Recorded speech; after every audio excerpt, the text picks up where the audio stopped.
PP senator oil and gas development committee Sanghar जो chairman Imamuddin शौकीन media में टंडो आदम गर्ल्स कॉलेज मुतालिक खबरूं अचण खां पोइ गर्ल्स कॉलेज टंडे आदम जो दौरो करण पहुतो, जिते कॉलेज जे प्रिंसिपल मैडम कलसूम नारेजो कॉलेज जी बिल्डिंग की ख़राब हालत, कमरनि जी खोट, कॉलेज जे प्लाट ते कब्ज़े जी कोशिश समेत कॉलेज जे पॉइंट बस जी ख़राब हालत बाबति आगाही ॾिनी। हिन मौके ते सेनेटर इमामुद्दीन शौकीन oil and gas development committee J funds मां 5 नवां क्लासरूम्स ऐं कॉलेज जी दीवार तामीर कराइण सबबि बस जी मरम्मत पंहिंजे तरफ़ां कराइण जो ऐलान कयो। संदसि चवणो त टंडो आदम कॉलेज बाबति मीडिया में ख़बरूं ॾिसी कॉलेज पहुतो आहे। हुन चयो त न्याणियुनि जी तालीम ते सिंध हुकूमत जो फोकस आहे ऐं टंडे आदम जे गर्ल्स कॉलेज जा मसइला तरजीह बुनियादनि ते हल कया वेंदा। ये टंडो आदम का वाहिद गर्ल्स कॉलेज है और पूरे शहर की बच्चियां यहाँ जो है वो तालीम हासिल करती हैं, तो हमारा बुनियादी फ़र्ज़ है कि हम इस कॉलेज को लुक आफ्टर करें।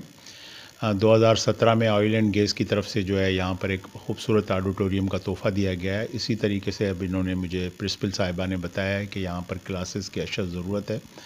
बिल्डिंग जो है वो खस्ता हाल है और बाहर एक प्लॉट पड़ा है जिस पर हर वक्त ये डर लगा है कि काबजीन उस पर कोई कब्ज़ा ना कर लें, तो लिहाजा ने इनसे कमिटमेंट किया है कि इंशाल्लाह ऑयल एंड गैस की तरफ से मैं आपको 5 कमरे कॉलेज को जो है बच्चियों के लिए, स्टूडेंट्स के लिए बना कर देंगे और उसके साथ जो है जो इजाफ़ी ज़मीन पड़ी है उसकी कॉलेज की, उस पर बाउंड्री वाल लगा कर देंगे। ये इंशाल्लाह 2 काम मैं ऑयल एंड गैस की तरफ से कराऊंगा।